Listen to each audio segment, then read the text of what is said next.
Apologize or leave. Those were the exact words the CEO, Mr. Beaumont, said while staring at me across the polished glass conference table. His son, Ethan, lounged in a chair beside him like a bored prince waiting for someone to kneel. My hands were folded calmly in front of me. My heart wasn't calm, but I refused to let either of them see it. And all I said was, "All right." Ethan smirked like a child who'd finally gotten his favorite toy taken away from another kid. Mr. Beaumont blinked, surprised I didn't argue. He expected negotiation. Or begging. I gave him neither. He cleared his throat as if regaining control. "Since you understand, consider this your final warning. You will apologize to Ethan for failing to follow through." I didn't fail to follow through. I cut in, voice steady. I refused to approve an unbudgeted vendor contract without proper documentation. That's policy, not disrespect. His jaw tightened. Ethan leaned forward. "See? She's doing it again. She thinks she knows more than me." I didn't respond. Arguing with someone who confused ego with competence was pointless. Mr. Beaumont locked his gaze on me again. 2-week suspension, without pay. You'll return once you've apologized and recommitted to proper professional conduct. There was a moment, one sharp still second, where everyone waited for my reaction. I nodded once. Understood. That wasn't the reaction they were prepared for. Ethan straightened, his smirk fading just enough to betray confusion. Mr. Beaumont looked almost disappointed, like a man robbed of the dramatic power struggle he rehearsed. "Is there anything else?" I asked. He waved his hand. "We expect you back on the 16th. I stood, gathered my notes, and walked out. Not fast, not flustered. Controlled, silent. But every step felt like shedding weights I had carried far too long. My office had been my second home for 4 years. Floor-to-ceiling windows overlooked the Chicago skyline. My walls held framed certifications, awards, and thank you cards from project teams I had led through chaos and impossible timelines. This wasn't just a job. I had built entire departments, systems, procedures, things that kept the company running smoothly while others collected credit. Ethan wasn't one of those others. He collected power, and his father handed it to him wrapped in gold. 3 days earlier, Ethan had demanded I approve a vendor invoice triple the agreed amount. No documentation, no justification, no discussion. Just do it. When I asked for a breakdown and contract versioning, he stormed out and filed a complaint claiming I was blocking innovation. I didn't think he'd take it this far. But deep down, maybe I always knew something like this was coming. People like Ethan don't hate competence. They fear it. And fear makes them dangerous. I packed slowly. Not because I needed time, but because I wanted clarity. Every award I pulled down reminded me of working 70-hour weeks while Ethan posted rooftop cocktails on social media. Every manual, every blueprint, every signed-off approval reminded me I wasn't lucky. I was necessary. My email pinged. James, lead project manager. "What happened?" "Ethan's telling people you're suspended." Maya, senior analyst. "Please tell me there's a misunderstanding." Alex, compliance. "Do you need support? I'll testify if necessary." My throat tightened. Not with sadness, but with recognition. People had noticed. People cared. Not about drama, about integrity. I silenced my phone and kept packing. My resignation letter took 12 minutes to finalize. Not because I didn't know what to say, but because it needed precision. No emotion, no accusation, just truth. A clock ticked somewhere in the office, the first time I'd ever actually heard it. Time felt louder when you knew you were done pretending. I saved the file, printed it, signed it. Then I paused. My hand hovered over the send button of an email that contained project documentation, financial inconsistencies, timeline impact reports, and audit-ready summaries of every violation Ethan had pushed for. Facts, no insults, no opinions, just receipts. Click, sent. The next morning, I arrived early. Too early for witnesses. I placed the resignation letter neatly on my empty desk, locked my office door behind me, turned in my badge, and walked toward the elevator. The moment I stepped inside, the building felt lighter, as if the walls themselves knew something irreversible had shifted. By noon, my phone exploded. Calls, texts, emails, then one voicemail after another. But one message stood out. Not by tone, but by fear. "Kate, this is Robert from legal. Please tell me you didn't post the documentation. Call me back immediately." 2 seconds later, another voicemail. Another voice. Mr. Beaumont. His voice wasn't commanding anymore. It trembled. "Kate, we need to talk." And then the most satisfying pause. "Please."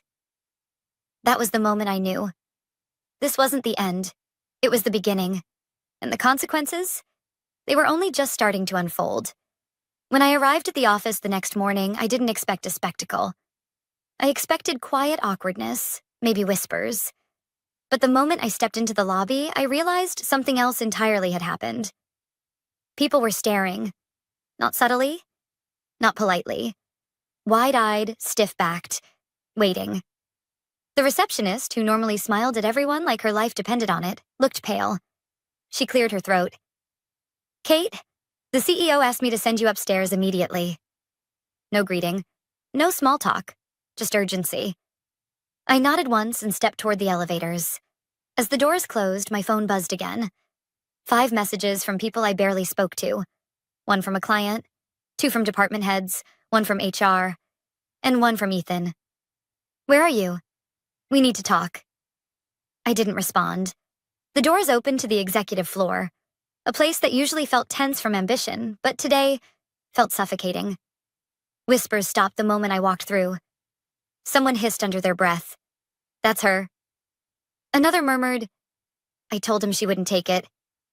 I ignored all of it and made my way down the hallway. Mr. Beaumont was standing outside the conference room.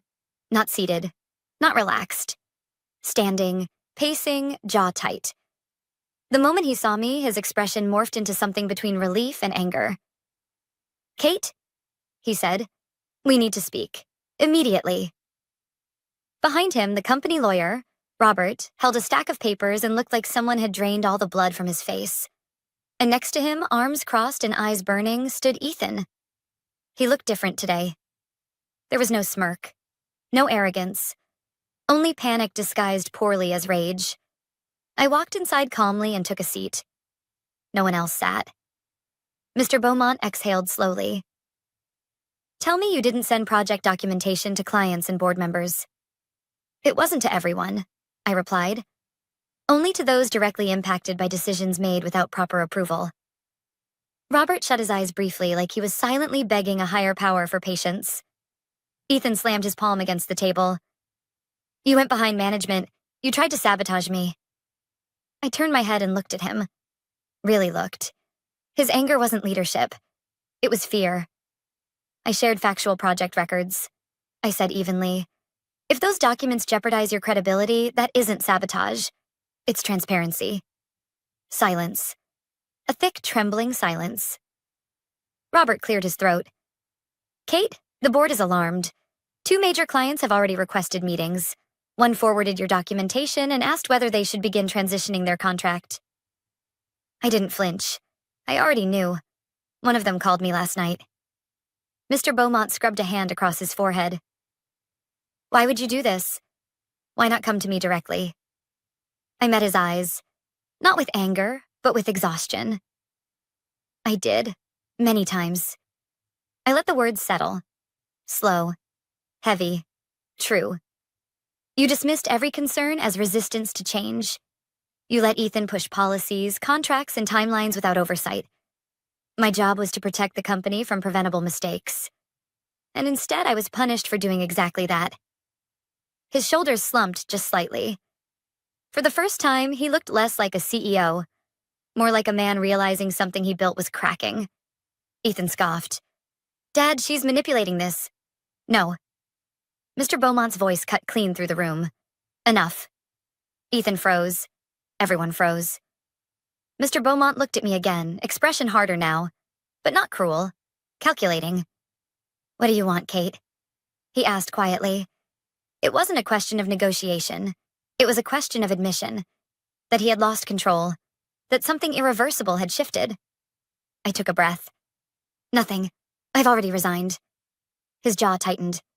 You are critical to ongoing operations. No, I said softly. I was critical. Past tense. Another silence. Longer. More tense. Robert finally spoke. Kate, legally speaking, since you resigned before any disciplinary action concluded, your contracts, including your severance clause and vested stock, remain enforceable. Ethan's head snapped toward him. What stock? My eyes flicked to him. He truly had no idea. Of how business works. Of how contracts work. Of how much I had built while he played executive. Robert continued carefully. Kate holds shares tied to departmental growth metrics. Based on current valuation, those holdings are substantial. How substantial? Ethan demanded. Robert didn't answer. I did. Enough that ignoring my warnings wasn't just insulting, it was financially irresponsible. Mr. Beaumont inhaled sharply. A man used to control. A man suddenly aware he didn't have it. He swallowed. Kate, please, come back to my office. Let's renegotiate. I stood, not abruptly, not dramatically. Just done. There was nothing left to renegotiate. I walked toward the door. Before leaving, I paused and spoke. Not to him, not to Ethan, but to the room. To build something lasting, leadership has to be earned, not inherited. Then I walked out. No one followed. No one spoke. No one breathed. I expected silence after leaving the conference room. Instead, the moment I stepped into the hallway, someone moved toward me. It was Maya, one of the analysts from my team. Her eyes were glossy, her voice shaky. Is it true? She whispered. You're really leaving? I nodded. She swallowed hard, looked away, and then surprised me by pulling me into a hug. Quick, tight, like someone clinging to the last moment before things changed forever. You were the only manager who ever listened, she murmured. I'm sorry it ended like this. I rested a hand on her shoulder. It didn't end, I said quietly. It just changed direction. She nodded, though I could tell she wasn't convinced. When she returned to her desk, others stood and watched me walk away. Some with respect, some with regret. Others with fear in their eyes because they knew what my departure meant. There was no safety net now. Not for them. Not for the company.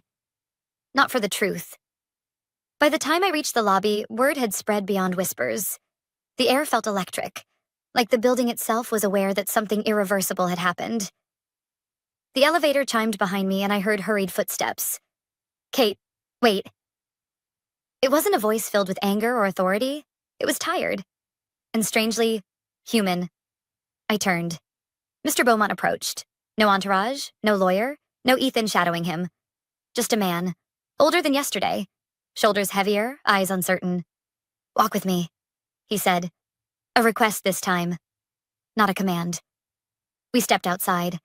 The late morning air carried the smell of rain, cold but cleansing.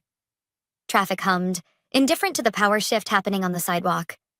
For a moment, neither of us spoke. Finally, he exhaled. When I hired you, he began slowly, I wasn't looking for someone agreeable. I wanted someone capable of stabilizing growth, someone smart.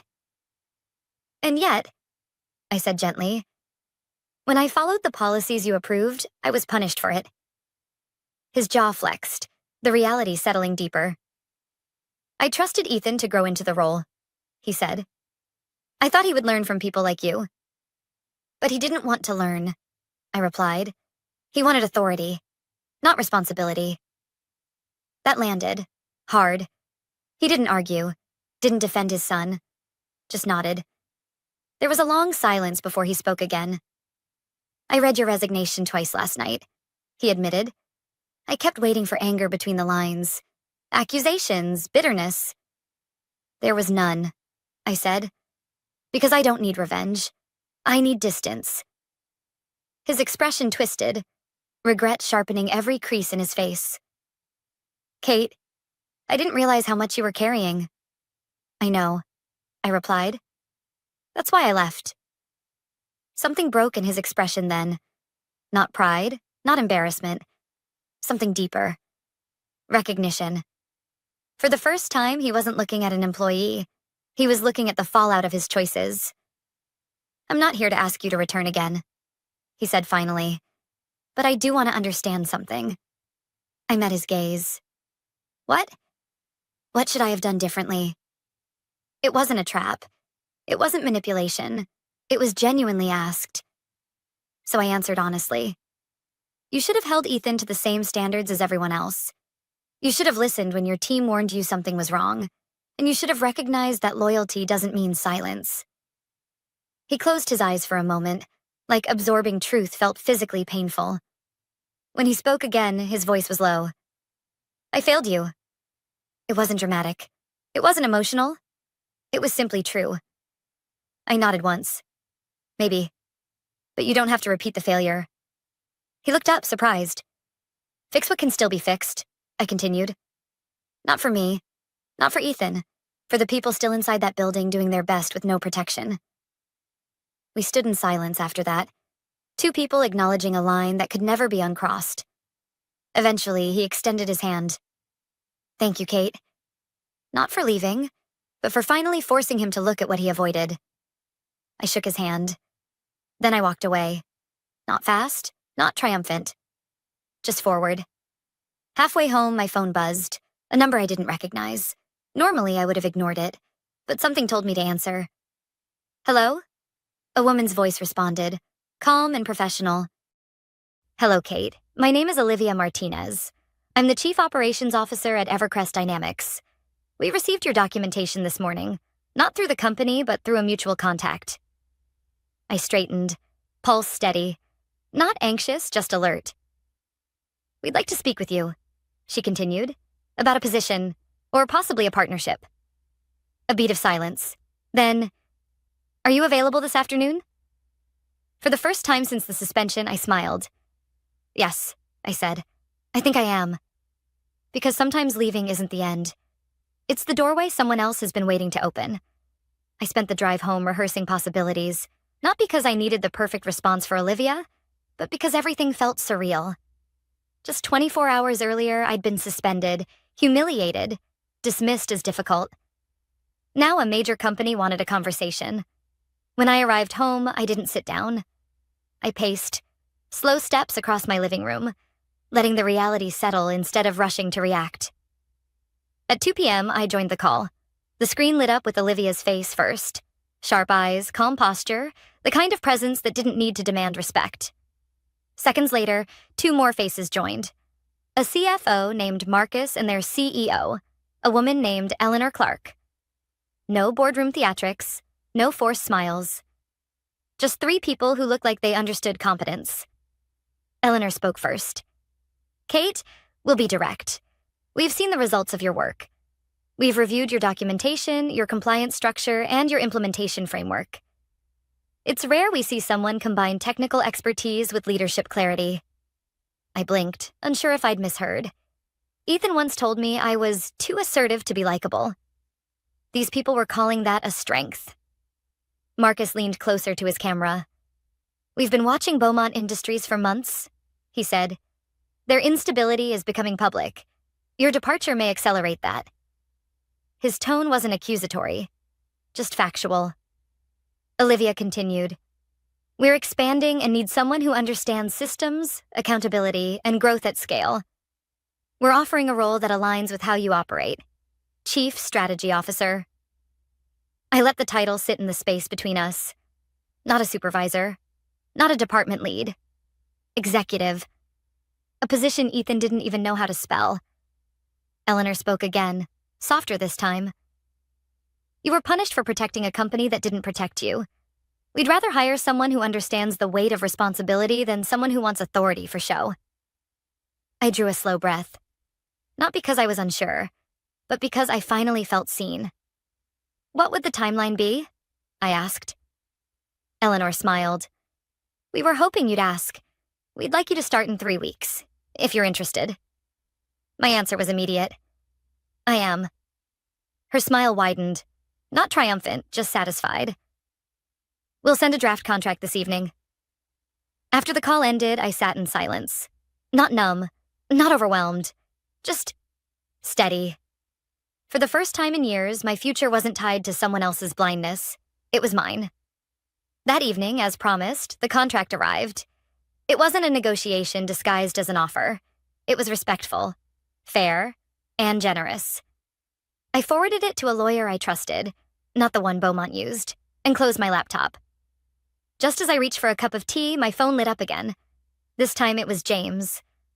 I hesitated before answering, but I did. His voice was low and strained. "Kate, do you have a minute?" "Yes." There was a pause. One long exhale. "It's chaos here," he said quietly. 2 board members resigned this afternoon. A client froze payments. HR is scrambling, and Ethan... He stopped, as if searching for a polite version. I supplied one. "Is panicking?" A humorless breath escaped him. "That's the gentle version." I leaned against the counter. "How are you holding up?" The silence spoke louder than his answer. "I'm doing my job," he said finally.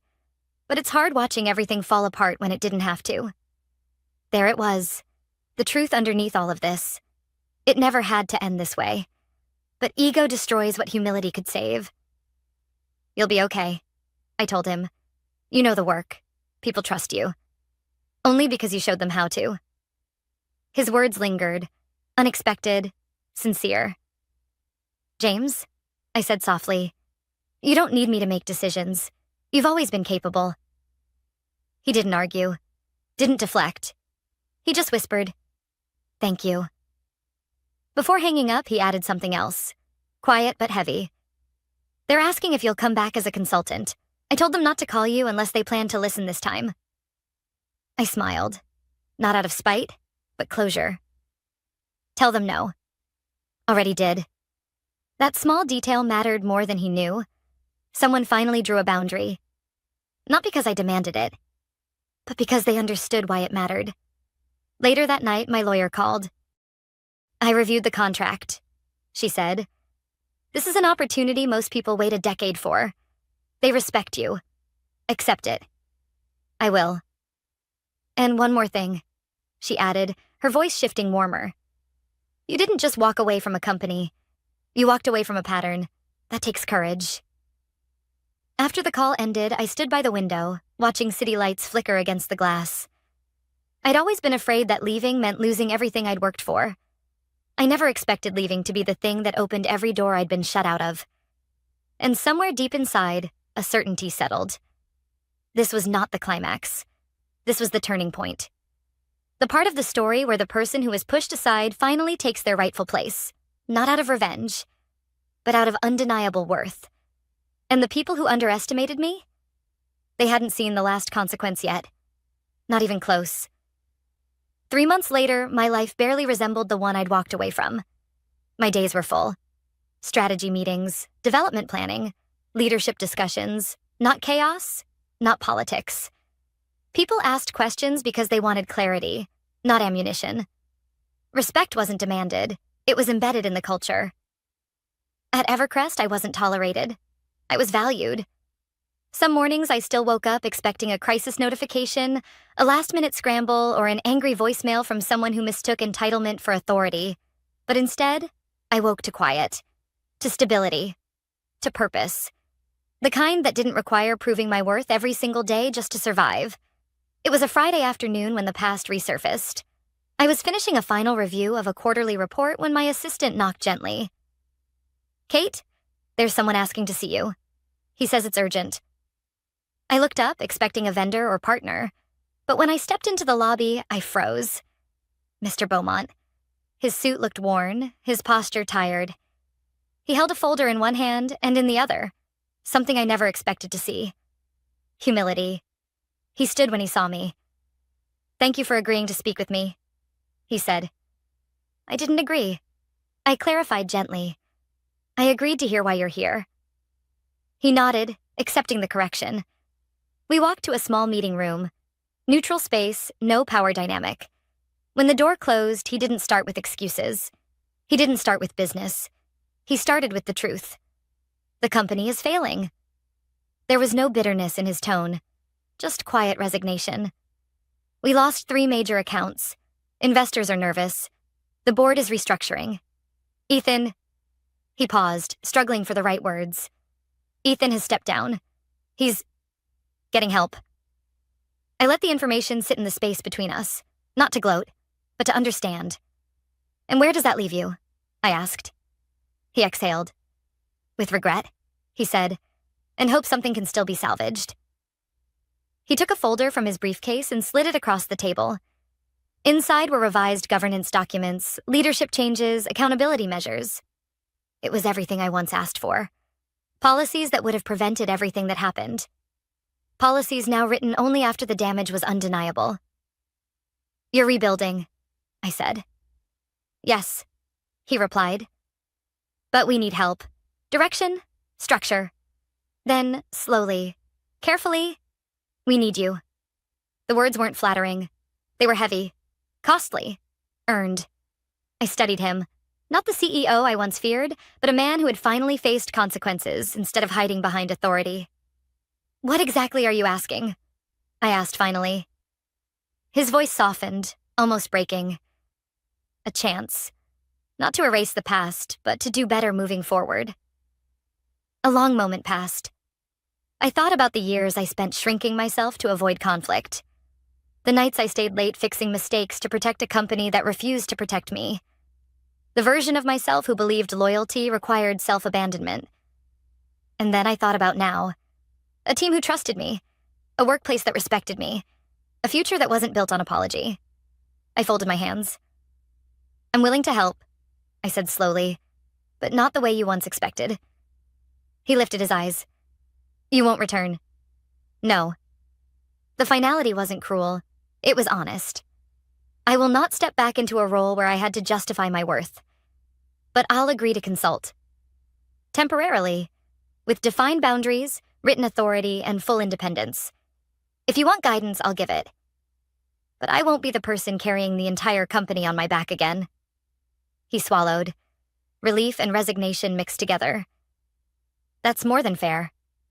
He stood, then paused. There's one more thing, he said quietly. I never apologized.